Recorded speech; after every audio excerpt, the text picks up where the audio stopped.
Wheelies are cool. And I think they're one skill that loads of people want to learn.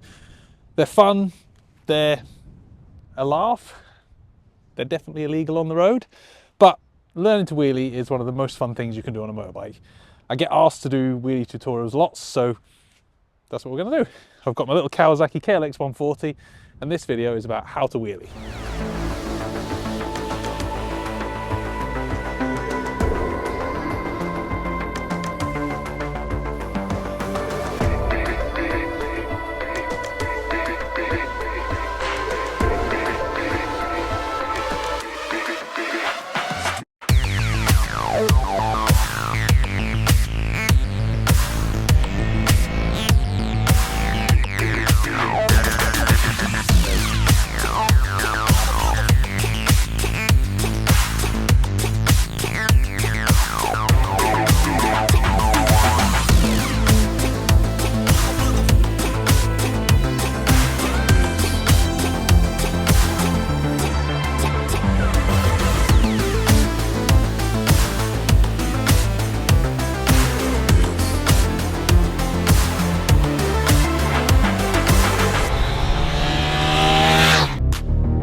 I could stand here and justify why you need to learn wheelies, about it's a good way of training throttle control, clutch control, balance, back brake control. As a motorcycle tester, you can get a good feeling for fueling on a bike and how the power delivery is predictable, and there's lots of stuff I could say, but let's face it, they're just fun. That's it. Motorbikes are fun, wheelies are fun, wheelies look cool. If you're kind of not on board with that, tune into another video. We'll see you next time. We'll try and do something for you next time, but otherwise, yeah, it's just a laugh, so let's learn to wheelie. The bike I've chosen for this job it's kind of my stunt practice bike. It's a KLX 140 RF, which means it's got full-size 21-inch front, 18-inch rear wheel, and 200mm of suspension travel, a little 140cc four-stroke engine, electric start, always good when you're learning to do stuff that's hard. And it's just a simple kind of field farm play bike from Kawasaki. The reason I like this, I've had this and bikes like it for years now, is because they require very little faffing. You just turn them on and ride them and they work. They put up with being abused, thrashed, dropped, stalled 100 times by novices who you're teaching to ride a bike on, and in my case, fallen off of and dumped in bogs lots and lots of times. They're just a bomb-proof, simple little bike. And when I've got something coming up where I'm required to do stunts, where I'm required to push my limits, whether it's drifting, wheeling, stopping, jumping, I tend to spend a few days practicing on this first, because I know that this is a soft, easy way to get into doing those skills at the edge of your comfort zone. And if I do cartwheel this down the field, it's low consequences. Pick it up, kick it off, try again. If you haven't got that luxury, whether it's one of these or a little 125, you can absolutely practice this stuff on your normal bike. Find a private area, private bit of land to practice on. You're just going to have to work with a bigger safety margin so you don't end up crashing and dropping your normal bike. That's all there is to it. If you've got the luxury of something that is a bit more expendable, go for it, but that doesn't mean you can't learn. It just means you have to be slightly more careful. Now, a good question is what gear to use for a wheelie. On a 125 or a 140 or a low powered bike like this, first gear is usually a good bet. I'm going to do all this lesson in first gear because I want to do a really slow speed, slow controlled wheelie. Now, if you're learning on bigger bikes, anything sort of 600cc upwards, I'd actually recommend learning in second gear, because first gear can be a bit aggressive. Trying to control that lift on something with 100+ horsepower, first gear snaps it up so violently and comes back down so sharply, you kind of don't really get a chance to learn nicely. So for let's say anything with 80 horsepower upwards, try second gear. If you're not sure, try second gear. You'll know if it's not right because the wheel won't come up. And then on lower powered stuff, you know, 350s, 400s, 140s, first gear, because that's going to get you a nice consistent lift. If feeling like it's too aggressive and it's too snappy, try gear higher. Simple as that. Like most kids, I learned to wheelie on a bicycle, pedaling up and down the street outside my house with no concern for the back brake, with no worries if I had to jump off the back. And then it took me quite a long time to actually develop that into a wheelie on a motorcycle. Learning on a bicycle is helpful because it teaches you the feeling of getting up to the balance point and holding the bike there and using a back brake, although it's generally with your hand. But it still took me a fair time to translate that to a motorbike because the fear of flipping a motorbike was always way higher. The consequence feels much higher. The back brake's now on your foot. And instead of feeling the wheelie balance through your pedals, it's now through a throttle that when you come on and off makes the whole bike lurch. So I'm going to teach this video based on learning on a motorcycle, because I think if you're an adult now and you're already doing it, going back to a bicycle sometimes A, a bit counterintuitive, and B, let's be honest, quite often not going to happen. So we're going to concentrate on learning on a motorcycle. And there's, I'm going to say, 3 main factors that are really important. Number 1 is the lift. Number 2 is controlling it. And number 3 is vision, which goes for all types of learning things on motorbikes. Now, first up, we want to learn how to lift the front wheel off the ground. If you've got a 230 horsepower Panigale V4 with all of the race exhausts and everything tuned, then you already know how to get the front wheel off the floor. It's just use the throttle. But in the case of doing a controlled wheelie, I think it's important to have a very deliberate lift. And for that reason, I always learn to wheelie using the clutch. You can just crack the throttle on a lot of fast bikes and they will wheelie. But if you want to make a really precise lift where you lift the front wheel to exactly where you want it, that's where a clutch pop, as I'll call it, gives you that extra bit of control that lets you be a bit more deliberate with where the wheelie gets to. It also means if you're riding a lower powered bike, you can still wheelie them because the clutch pop is what forces the front wheel up into the air. 2 controls happening at once here. We've got a throttle and a clutch. With our throttle, we're going to drive along at a constant but fairly slow speed, just nice steady throttle. And then what we want to do is we want to give a sudden burst of acceleration that makes the front wheel start to lift. Now, to do that, I'm going to dip the clutch in slightly, open the throttle so the revs come up, and then pop the clutch back out. That's what's called popping the clutch. Rather than releasing it slowly when you pull away, I'm going to punch it back out with a bit of force. Now, the first time you do this, you might get a bit of a lurch, but you need to build the feeling and the consistency with it until that pop of the clutch is enough that you actually start to get the front wheel lifting. So our clutch pop is how we're going to get a nice consistent lift on the wheelie. So riding along, nice consistent throttle, and then we dip the clutch in. That's the noise we're looking for.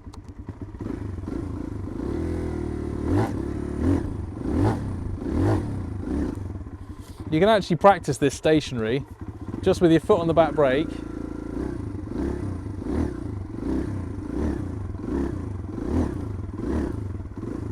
Getting used to that nice.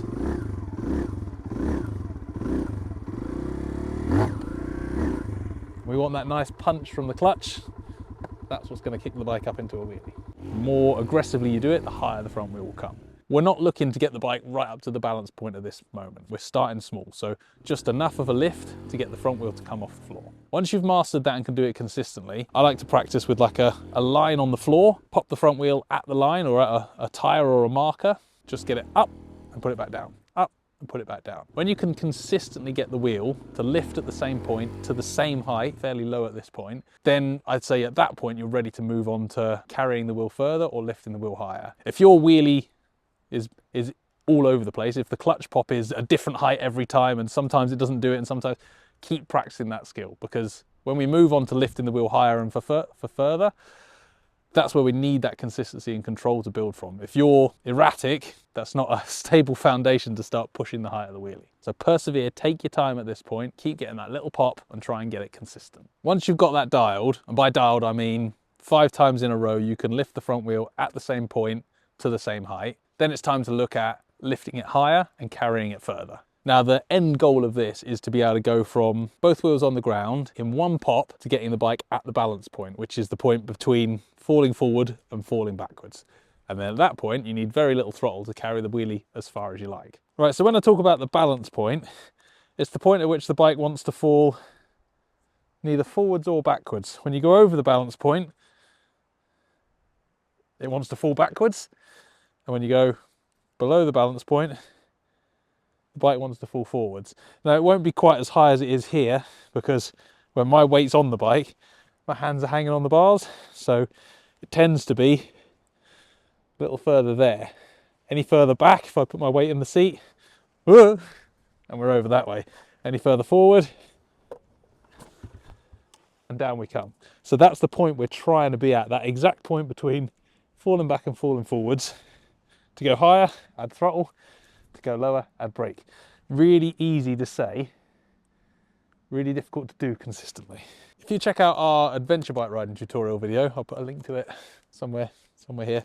we did a bit about balancing a bike, about getting the bike to the balance point and being able to hold it just with fingertips. And when you've got both wheels on the ground, you're dealing with the bike either falling away or falling towards you.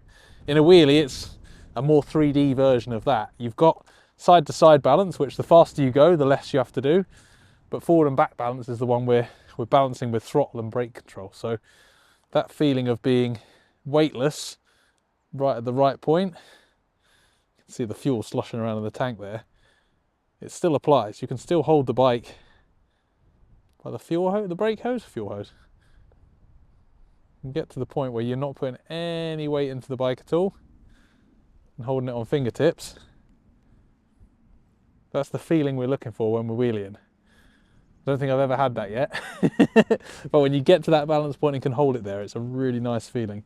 Downside to being at the balance point is if you go slightly too far, that's when you get to jump off the back of the thing. So again, you need that consistent foundation, and all we're going to do now is start building that wheelie to go higher. So the same approach, we're going to go higher, and once it's up, we're just going to hold the throttle constant and see how far that front wheel carries for. The higher you go in that first blip, the further it should carry on a constant throttle. Now this is going to need a little bit of feel at this point, but it's good to just build up slowly, increase the height of the front wheel each time you come round and get a nice consistent lift. At this point, we need to bring in the safety net, and the safety net in this case is our back brake. With a wheelie, all the time you're below the balance point and fairly high in the revs, shutting the throttle will be enough that the front wheel comes back down.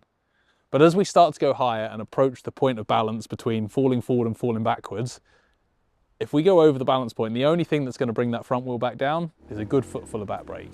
Now, I say that now, it's really hard to remember that at the panic point of that bike going over the top. So you need to build and develop some feel of the back brake into your practice. Right from the very beginning, when we're doing those first wheel lifts and carries, use a bit of back brake before you turn around. Try and be smooth and controlled. Try and make all of your slowing down, turning, riding back, do it on the back brake. Get in the habit of using that toe. Now, when we're at the stage of lifting the wheel higher and carrying it further, before we start getting to the balance point, I want you to start using the back brake to bring the front wheel down. This won't happen overnight, but if you can get into your habit of wheelies, as the front wheel gets up close to the balance point, touch the back brake, bring the wheel back down. If you get into that habit, your toe should always be covering the back brake and you should be ready. So if it does go too far, it's a default reaction to just tap the back brake and bring it back down. If you look at pro stunt riders, they're able to really lift the bike way past the balance point and use the back brake to hold it so it doesn't loop out. That's an incredible skill and definitely at the very advanced end of this.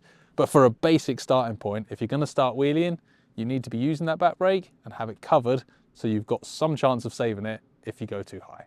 If you're at the point where you're able to lift the front wheel consistently, carry it for a few meters and put it down deliberately by using your toe on the back brake to reduce the wheelie, then you've pretty much got all the tools you need to start learning to get better and better at wheelies. Everything we've done in this video, I've done in first gear at walking pace. Now the reason I've chosen that as a learning procedure is because you can learn the most controlled wheelies in first gear at walking pace. If you want to do 120 mile an hour wheelies down a big, long, straight runway, the same principles apply. The consequences go up massively, but they're much more stable. The bike doesn't want to lean, the bike just seems to sit at a nice height. I think by learning the slow, controlled first gear wheelie, you build in a lot more control so that if you do start wanting to do big, super fast wheelies, you've got a much bigger safety blanket to work under. From here on in, with the wheel lift, with that back brake, it's just a case of getting used to it, getting a feel for the balance point, and just putting in the hours. The end goal is to be able to lift the wheel straight to the balance point. Oh, that's lovely, that! Hold the bike there using just a toe of back brake to make small corrections, and then carry on as far as you like. From there on in, there's loads of stuff you can do. You can do the hook your foot under the foot peg so you can do some one-arm swag like you see the kids on the internet doing. You can also do one foot down, wheeling around in a circle. You can do both feet on the foot pegs wheeling around the circle if your name's Top Rack or you're a stunt rider. There's loads and loads of stuff to practice. Honestly, with 40, 50 meters squared of empty space and a cheap dirt bike, you could never ever get bored. Just mastering the art of wheelies is a lifetime's fun.